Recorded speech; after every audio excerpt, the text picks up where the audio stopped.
गुजरात के कच्छ दौरे पर गृह मंत्री राजनाथ सिंह को जवान ने पहनाया जूता, देश की सेना का हुआ अपमान।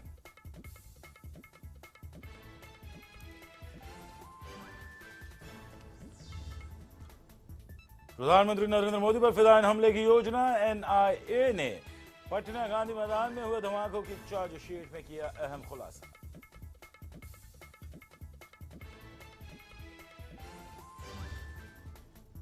आतंकी संगठन आईएसआईएस पर अमेरिका करेगा कार्रवाई। राष्ट्रपति बराक ओबामा ने कहा, हम आईएसआईएस को मिटा देंगे।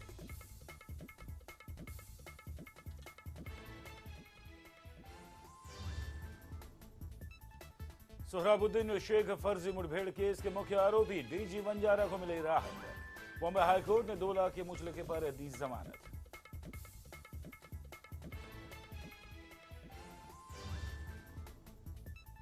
और हैदराबाद के 15 स्टूडेंट्स गिरफ्तार। आतंकी संगठन आईएस में शामिल होने के लिए लड़की सहित 15 इंजीनियरिंग के छात्र घर से भागे थे।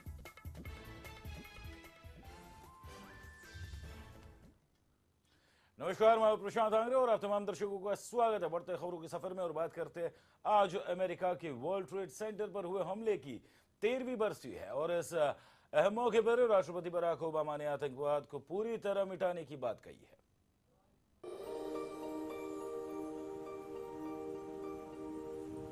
11 सितंबर ये वो तारीख है जब अमेरिका के वर्ल्ड ट्रेड सेंटर पर हुआ था आतंकी हमला। दुनिया के इतिहास में काले दिन के तौर पर दर्ज इस घटना की आज 13वीं बरसी है। इसी दिन कई लोग काल के गाल में समा गए थे। भले ही इस घटना को 13 साल बीत गए हों, पर अपनों को खोने का गम आज भी कई आंखों को नम कर देता है। इसी हमले की 13वीं बरसी पर अमेरिकी राष्ट्रपति बराक ओबामा ने आतंक के खात्मे का संकल्प किया है। 9/11 की बरसी पर अमेरिकी राष्ट्रपति बराक ओबामा ने आईएसआई के खिलाफ रणनीति का ऐलान किया।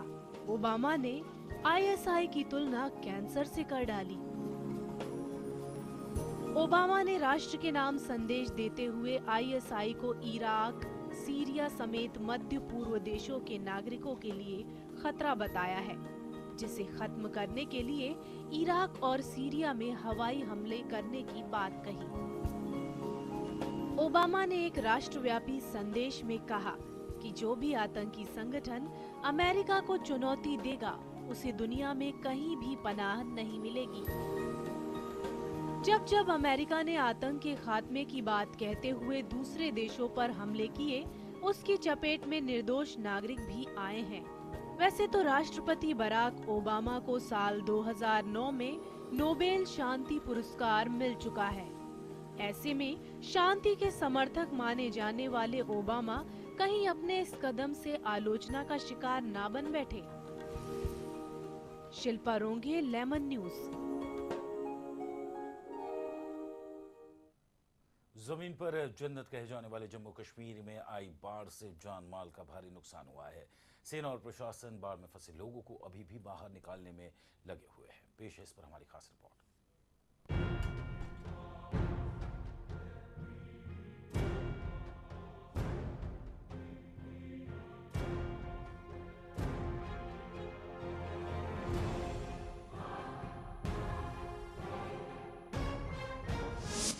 जम्मू कश्मीर में सेना के 30,000 जवान बचाव अभियान में शामिल।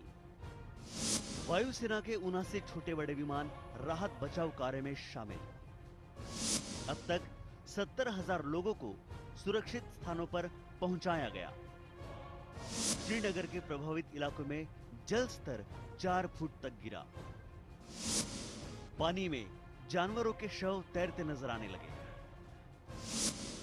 अब बीमारियों का खतरा बढ़ने लगा।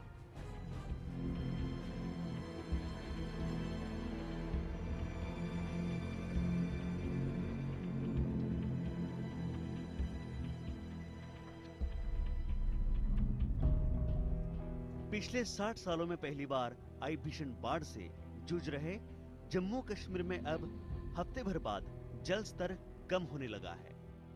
जम्मू कश्मीर प्रशासन लोगों को बचाने की पूरी कोशिश में लगा हुआ है, मगर बाढ़ से तबाही का मंजर अब भयानक होता जा रहा है।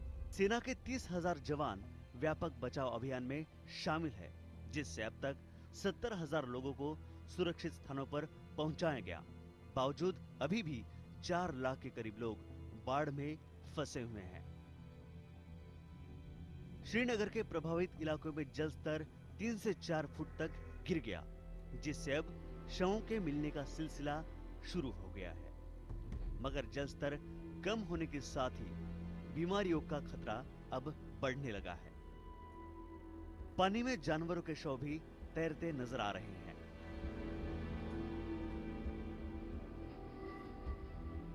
एक तरफ सेना के जवान अपनी जान पर खेलकर भीषण बाढ़ में फंसे लोगों की जान की रक्षा कर रहे हैं, वहीं 1000 से ज्यादा फौजी और उनके परिवार श्रीनगर के अलग अलग सैन्य कैंपों में बगैर खाना पानी के फंसे पड़े हैं। यहाँ बिजली और संचार सुविधाएं पूरी तरह से ठप है, किसी से भी संपर्क नहीं हो पा रहा है। मध्य और दक्षिण कश्मीर में सेना के करीब 20 बड़े और छोटे कैंप हैं, जो पानी में अब डूब चुके हैं। बचाव अभियान में तेजी लाते हुए सेना ने 8वें दिन भी जवानों और विमानों की संख्या बढ़ा दी है। इस समय वायुसेना के 79 छोटे बड़े विमान राहत और बचाव कार्य में जुटे हैं। प्रभावित लोगों को ठहराने के लिए सेना ने 18 अलग अलग कैंप स्थापित किए हैं। सेना दिन रात लगातार अभियान चलाकर बाढ़ग्रस्त इलाकों में फंसे लोगों की जान बचाने की पूरी तरह से कोशिश कर रही है, लेकिन हर बार की तरह इस बार भी बाढ़ प्रभावित क्षेत्रों में बीमारी और महामारी का खतरा मंडरा रहा है। Bureau report, lemon news, Mumbai.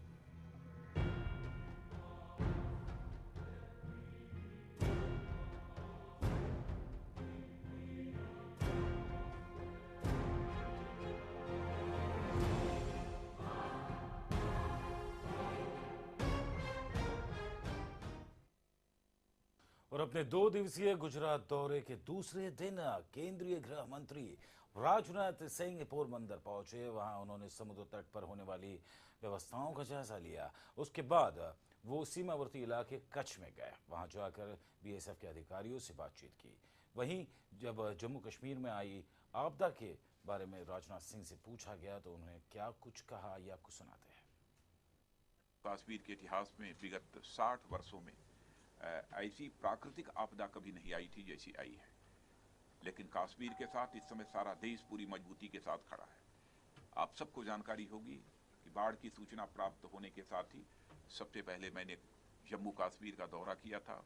वहाँ के मुख्यमंत्री जी भी हमारे साथ थे, स्थिति का जायजा लिया था और उसके बाद प्रधानमंत्री जी को जब मैंने अवगत कराया तो उन्होंने तुरंत कहा कि मैं भी उस क्षेत्र में जाऊंगा।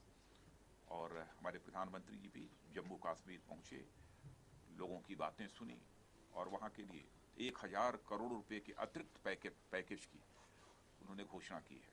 वैसे हमारे गृह मंत्रालय के द्वारा बराबर सिचुएशन को रिव्यू किया जा रहा है। हमारे गृह मंत्रालय की अफसर्स की टीम वहीं पर इस समय बैठी हुई है और सारी स्थिति का जायजा ही नहीं ले रही है, बल्कि जो लोग बाढ़ में फंसे हुए हैं उनको कैसे रेस्क्यू किया जा सकता है, कैसे बाढ़ से पीड़ित लोगों को मैक्सिमम रिलीफ दी जा सकती है, यह सब लगातार हमारे गृह मंत्रालय के लोग वहाँ के राज्य सरकार से मिलजुल कर लोगों तक पहुँचाने की कोशिश कर रहे हैं। आज ही हमारे होम सेक्रेटरी श्री अनिल गोस्वामी भी सीधे वहाँ जा रहे हैं कश्मीर वैली, और उनको भी कहा गया है कि वह वहाँ पर 2 दिन 3 दिन 4 दिन जो भी रुकने की आवश्यकता हो वहाँ रुकें और यह इंश्योर करें कि वहाँ के लोगों को रेस्क्यू और रिलीफ प्रॉपरली मिल पा रही है कि नहीं मिल पा रही है। और केवल गृह मंत्रालय नहीं बल्कि हमारे प्रधानमंत्री जी भी बराबर इन सब सारी बातों को लेकर चिंतित हैं, मुझसे चर्चा करते रहते हैं। बल्कि उन्होंने कल स्वयं भी गृह मंत्रालय के अधिकारियों के साथ। वहीं जब गृहमंत्री राजनाथ सिंह गुजरात के कच्छ दौरे पर थे, इस दौरान वो सेना के कैंप में पहुंचे जहां जवानों ने उनके चप्पल उतार कर सेना जूते उन्हें पहनाए। तो आप देख सकते हैं अपनी टीवी स्क्रीन पर कि किस प्रकार गृह मंत्री राजनाथ सिंह ने जवानों के हाथों से जूता पहनकर किस प्रकार एक तरह से सेना का अपमान कर रहे हैं।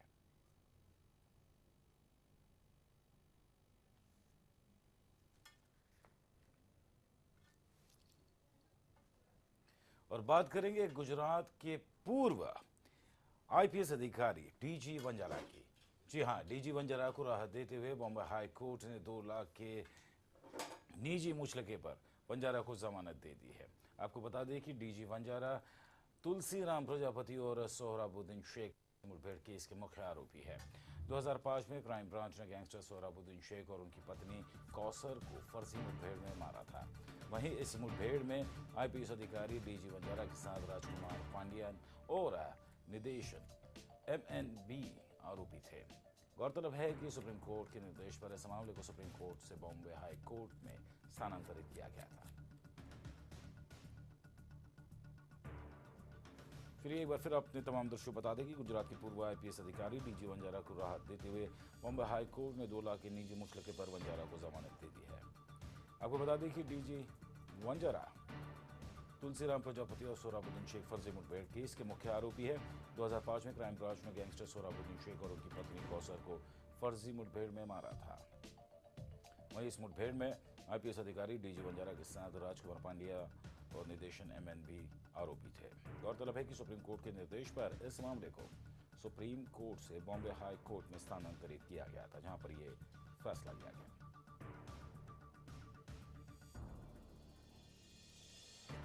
इस वक्त फोन लाइन पे हमारे साथ सीधे हमारे संवाददाता मनोज शर्मा जुड़ रहे गुजरात से। मनोज, डीजी वंजारा को जमानत दी गई है, जो कि आईपीएस अधिकारी रह चुके हैं। 2 लाख के मुचलके पर उन्हें जमानत दी गई है। क्या कुछ कहना चाहेंगे इस पूरे मामले पर, जहां तक का फर्जी मुठभेड़ की बात है सोहराबुद्दीन शेख मामले में?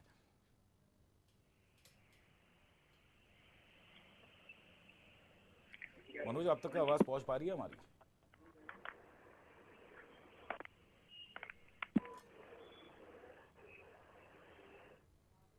लगता है हमारे संवाददाता मनोज शर्मा तक हमारी आवाज नहीं पहुंच पा रही है तकनीकी वजह से। लेकिन एक बार फिर अपने तमाम दर्शकों बता दें कि गुजरात के पूर्व आईपीएस अधिकारी डीजी वंजारा को राहत देते हुए बॉम्बे हाई कोर्ट ने 2 लाख की निजी मुचलके पर वंजारा को जमानत दी है।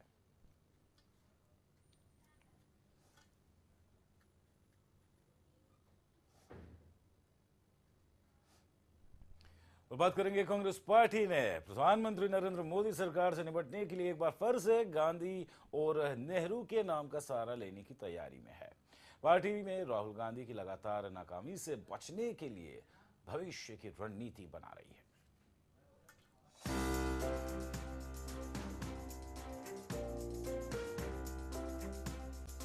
कांग्रेस में चल रहे आंतरिक संघर्ष के बीच मोदी सरकार के खिलाफ लड़ने के लिए कांग्रेस एक बार फिर गांधी और नेहरू के नाम का सहारा लेने के फिराक में है। पार्टी में आंतरिक कलह, संघर्ष और राहुल गांधी की लगातार नाकामी के बीच भविष्य की बात करने वाली कांग्रेस अब अपने अतीत पर दाव लगाने को मजबूर है। सरकार से लड़ने के लिए मुद्दे तलाश रही कांग्रेस योजना आयोग और विदेश नीति को लेकर मोदी सरकार पर हमले की तैयारी में है। पार्टी के कई नेता मोदी की खुलकर तारीफ कर रहे हैं।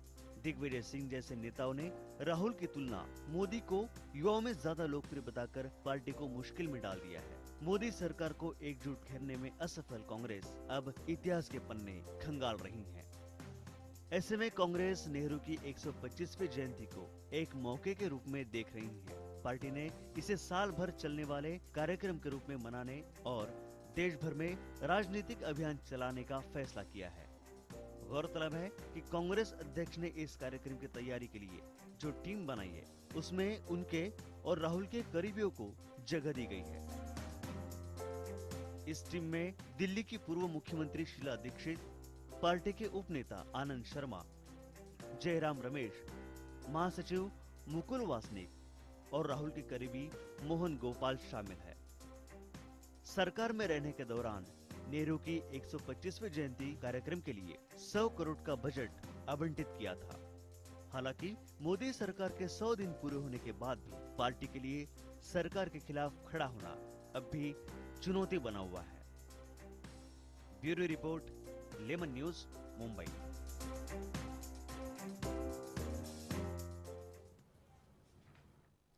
पिछले कई दिनों से भाजपा में कई कांग्रेसी नेता शामिल हो रहे हैं। ऐसे में कांग्रेस अब निर्दलीयों का सहारा ले रही है। महाराष्ट्र के कई निर्दलीय विधायकों ने कांग्रेस का हाथ थाम लिया है, जिसमें 3 निर्दलीय विधायक सुरेश जेठलिया, शिशिर चौधरी, वसंतराव चौहान शामिल है। कांग्रेस तीनों विधायकों को टिकट देने की सिफारिश केंद्र सरकार से करेगी। अब ये तो उनकी 2 ट्रैक पॉलिसी है। एक जो उसका जो घटक है उनकी पार्टी का, वो हिंदुत्व की बात करता है, आदित्यनाथ जैसे लोग भड़काते हैं लोगों को, दूसरा कुछ और बात करता है। लेकिन आप जानते हैं कि माइनॉरिटी के साथ सरकार की क्या भूमिका है, उनका क्या रवैया है, ये आप सब देख चुके हैं। और मुझे खतरा ये है कि इस देश को हमको बचा कर रखना है। इस देश को हमने आज़ादी दिलाई है, इस देश को हमने एक संग रखा है, इस देश की प्रगति की है, वो हम ये रोकना चाहते। और अगर भाईचारे का वातावरण नहीं रहेगा, अगर द्वेष और हिंसाचार का वातावरण देश में रहेगा, तो देश आगे नहीं बढ़ पाएगा। तो हमें पूरी कोशिश करनी पड़ेगी कि जो विचार कांग्रेस पार्टी एक संविधान के रूप में लाई है, और उसी को हमको आगे बढ़ाना है, और हम बढ़ा के रहेंगे। माझे सहकारी पतंगराव कदमजी आणि आज उपस्थित असलेले आमचे सगळे आमदार। महाराष्ट्र के मुख्यमंत्री पृथ्वीराज चव्हाण ने मुंबई में बांद्रा से खुलाबा तक क्लस्टर डेवलपमेंट को अनुमति दे दी है, लेकिन सरकार ने उपनगरों के लिए अब तक अपना फैसला साफ नहीं किया, जिससे उपनगर के लोग जर्जर इमारतों में रहने के लिए मजबूर है। गौरतलब है कि लोगों में सरकार के प्रति काफी नाराजगी दिखाई दे रही है। वहीं इस पर हमारे संवाददाता ने, जो अवनिंदर आशुतोष है, उन्होंने जाकर लोगों से उनकी राय जानी। क्या कुछ कहना है लोगों का, आइए आपको सुनाते हैं। इस तरह से महाराष्ट्र के मुख्यमंत्री पृथ्वीराज चौहान ने लोगों को भरोसा दिलाया था कि क्लस्टर डेवलपमेंट को लेकर वो काफी गंभीरता बरतेंगे, लेकिन सिर्फ टाउन के लोगों को ये फायदा होगा, और निश्चित रूप से इस मसले पर अलग अलग लोग राय रखेंगे। यहाँ पे हम जानने की कोशिश करते हैं कि इनकी क्या प्रतिक्रिया है। सर, आपका नाम बताइए। मेरा नाम है कांति भाई पंचाल। मैं काफ़ी साल से 15-17 साल इधर रह रहा हूँ, और ये जो बिल्डिंग की हाल है आप देख रहे हैं, पानी भर रहा है, ये है बिल्डिंग गिरने की तैयारी में। हम लोग ने सब कुछ कोशिश किया, लेकिन कुछ हुआ नहीं। प्रॉमिस देते हैं लोग, हम करेंगे, वोट मांगने के लिए आ रहे हैं और वोट देते हैं, और लेकिन काम नहीं करते हैं। और क्यों टाउन के लोग ही टैक्स वगैरह भरते हैं, क्या हम लोग भी भरते हैं? हम लोग ज़्यादा उनसे ज़्यादा गंदगी में हम लोग कितने सालों से रह रहे हैं, फिर भी हमारा कोई नहीं सुन रहा है। इतनी बार चैनल पे ये दिखाया गया है, फिर भी कोई नहीं सुन रहा है। तो मैं सरकार को, पृथ्वीराज चौहान को एक ही रिक्वेस्ट करना चाहती हूँ कि हमारे नाम पे वो मदद जाहिर कर दे कि ये लोग मर गए। ये बिल्डिंग तो 2-3 महीने में गिरने ही वाली है, कभी ना कभी तो गिरेगी। इसका पूरा न्यू जो है वो पूरा सड़ गया है, और कभी गिरेगी और हम लोग दब के मर जाएंगे। तो उसको पहले ही हमको वो मदद दे दे तो हम लोग चैन से रह सकेंगे और मर भी सकेंगे। देखो ये हमारा बिल्डिंग देखो ना, पूरा आप देखते हैं ना कैसे गिरने को आई है। अब फिर गिर जाएगा तो सब मर जाएगा ना। उन लोगों का तो कोई हमारा काम करते ही नहीं है, कितना ही बोल बोल के थक गया।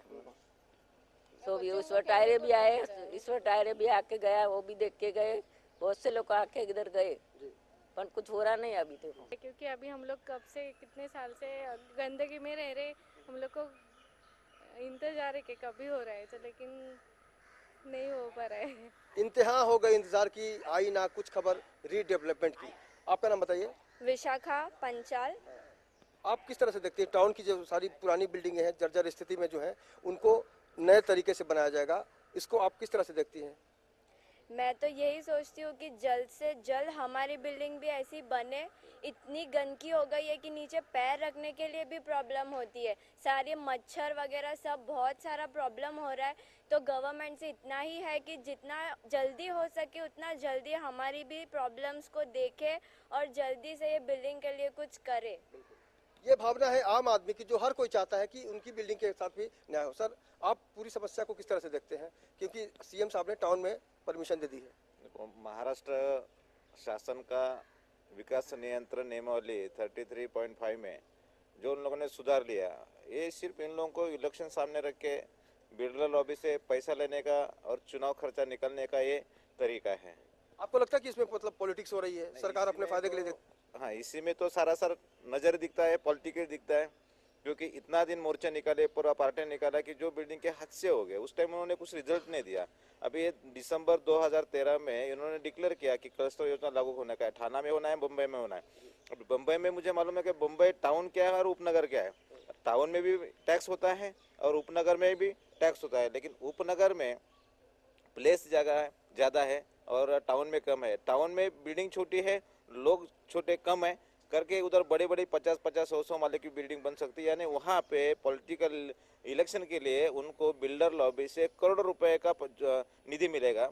उपनगर में वैसा नहीं। उपनगर में क्या है, अभी हमारी ये बिल्डिंग है 118 लोगों की है, हमारे पास 1670 स्क्वायर मीटर एरिया है। वही बम्बई में अगर एरिया 4000 स्क्वायर मीटर है और उसमें समझो 30 मेंबर रहते हैं, तो उसमें 50 माले का टावर खड़ा रहेगा, तो काफ़ी उनको पैसा की आमदनी हो जाएगी। यही पृथ्वीराज चौहान साहब ने अगर 2013 में 2000 में ये नियमावली 33 में बदलाव लाया, उसी टाइम अगर इनको लागू हो जाता, उसी टाइम अगर जीआर निकलता था, तो ये जो हमारी महिला की समस्या है, जो हमारी बिल्डिंग की समस्या है, अगर हम आप बिल्डिंग को आप कैमरे के ये करेंगे तो आप इसका पूरा स्ट्रक्चर, उसका कॉलम, उसका बीम, उसका नीचे का जमीन में पानी, उसका ये अपने हमारे कैमरामैन आनंद जो है, आनंद वर्मा, एक बार दिखाने की कोशिश करें कि मुंबई के उपनगर में इस तरह की इमारत में अगर कोई रहता है तो कहीं ना कहीं से एक सवाल ये उठता है कि सरकार ने जो नीति अपनाई है उसमें इनके साथ भेदभाव क्यों? सर, आप बताइए, आप किस तरह से देखते हैं इस पूरे फैसले को? मैं तो 12 साल हो गए ये बिल्डिंग में रहता है। ये 12 साल में अभी बोल रहा है अभी आज तोड़ेगा, कल तोड़ेगा, डेमोलिशन होएगा, ऐसा रिडेवलपमेंट होता है करेगा। अभी ये जो सीएम साहब का फैसला है, आपको लगता है इसमें आगे इलेक्शन वगैरह को देखते हुए? इलेक्शन है, इसके लिए आज तो कल डिक्लेयर किया ऐसा कुछ करने वाला है। वो तो बहुत साल से ऐसा सुन रहे हैं। अभी पृथ्वीराज चौहान होने दो, कोई भी होने दो, अभी तो अपना काम होने मन रहा है बस। ये पॉलिटिक्स का बात नहीं है, ये तो बच्चा लोग का। मेरा 12 साल है, मैं इधर ही रहता है। बच्चा लोग को बीमार हो गया, कुछ भी हो गया, कौन जिम्मेदार है? ये बिल्डिंग कभी गिरेगा कुछ बोल नहीं सकते। मैडम बोला 3 साल का भी गारंटी नहीं है, कभी भी गिर सकता है। अभी गिरने का बाद में बोलेगा अरे वो एक रीत ला के रखेगा, मैं वो करेगा, ये करेगा, 1 लाख देगा, 2 लाख देगा, मरने वाला को इतना देगा। पॉलिटिक्स वाला कुछ भी बोलता है, ये बोलने वाला कुछ देने वाला नहीं है, मरने के बाद में कुछ फायदा नहीं है। इसके लिए बोल रहा हूँ, ये कुछ पॉलिटिक्स है नहीं, इलेक्शन होने दो, कुछ भी होने दो। ताकि अभी यही तस्वीर है, इनकी जो सोच है, इनका जो फैसला है वो यही है। इनकी सोच से यही हम सबक ले सकते हैं कि आने वाले दिनों में जो चुनाव है उसको देखते हुए पृथ्वीराज चौहान ने इस तरह का फैसला लिया है और बिल्डर लॉबी को खुश करने की कोशिश की गई है ताकि वोट के साथ साथ नोट भी आ सके। मुंबई समेत पूरे महाराष्ट्र में आने वाले अक्टूबर महीने में विधानसभा चुनाव होने जा रहे हैं, लेकिन अब तक चुनाव आयोग की तरफ से चुनाव की तारीखें तय नहीं की गई है, जिसको लेकर साफ असर मुंबई के स्कूलों और कॉलेज में होने वाली परीक्षाओं पर पड़ रहा है।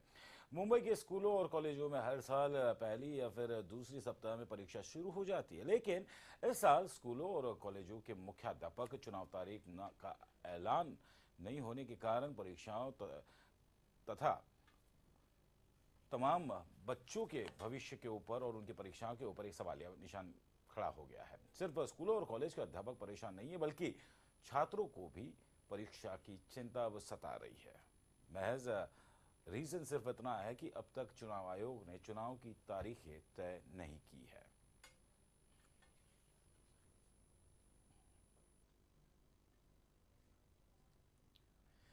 वेश्यावृत्ति के आरोप में गिरफ्तार की गई बॉलीवुड स्टार श्वेता बासु प्रसाद के पक्ष में अब उनकी ऑन स्क्रीन मां यानी साक्षी तंवर बचाव में उतर आई है। आइए देखते हैं क्या है पूरा मामला। पेश है इस पर हमारी खास रिपोर्ट।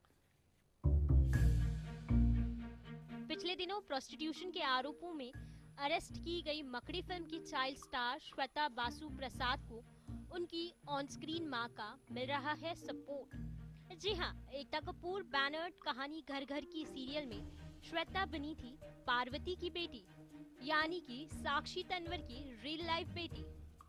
साक्षी तंवर ने श्वेता की पहचान उजागर करने पर आक्रोश जताते हुए अपना एक लेटर अंग्रेजी अखबार में छपने भेजा। पत्र में साक्षी ने साफ तौर पर लिखा कि मैं उसकी ऑन स्क्रीन माँ रह चुकी हूँ। पिछले 13 सालों से मदर्स डे पर कभी भी वो मुझे विश करना नहीं भूलती। हम लोग सोशल मीडिया पर अपनी राय देने या फैसला सुनाने में भी कम उतावले नहीं हैं, लेकिन हम में से किसी ने भी खुद को उसकी जगह रख कर नहीं देखा। मैं उसकी समस्याओं को नहीं जानती, ना ही किसी समाधान तक पहुंच सकी हूँ। मैं उससे बात करना चाहती थी, पर मेरे समझ में नहीं आ रहा कि उस लड़की को हाईलाइट करने में मीडिया इतनी दिलचस्पी क्यों ले रहा है।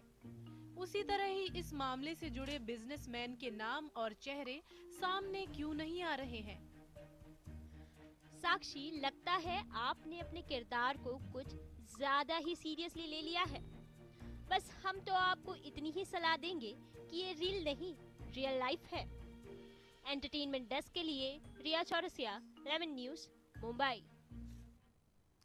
और नांदेड़ के प्रसिद्ध पर्यटक स्थल सहस्त्रकुंड झरने में 64 वर्षीय महाराज नामक व्यक्ति की डूबने से मौत हो गई। बताया जा रहा है कि महाराज सहस्त्रकुंड झरने के काफी पास गए हुए थे, जिसके बाद महाराज का संतुलन बिगड़ा और संतुलन बिगड़ने की वजह से उनका पांव फिसला और वो झरने में गिर पड़े। वहीं मौके पर पुलिस ने पहुंचकर महाराज का शव बाहर निकाला।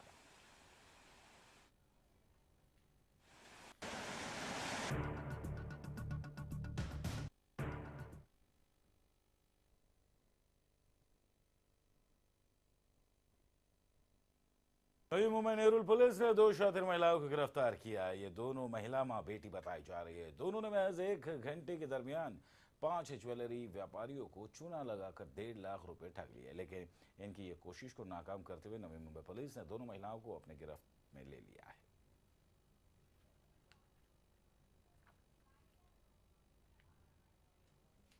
नेरुल में 6 ज्वेलर्स का कंप्लेंट है। उनको 6 ज्वेलर्स ने हमारे पास आके कंप्लेंट की है। हमने कंप्लेंट लॉन्च करके पता करवाया है और उनको उस केस में अरेस्ट किया है। केस ऐसा है कि जिसमें वो दोनों औरतें दुकान में जाती थी ज्वेलर्स के, वहाँ पे एक गोल्ड पेंडेंट देते थे और वो उसको गिरवी रख के ज्वेलर के पास से पैसे लेते थे। ऐसे उन्होंने हर एक ज्वेलर से। तो इस बुलेटिन में फिलहाल इतना ही। मुझे दी अनुमति, लेकिन खबरों का सिलसिला लेमन न्यूज़ पे बदस्तूर जारी रहेगा।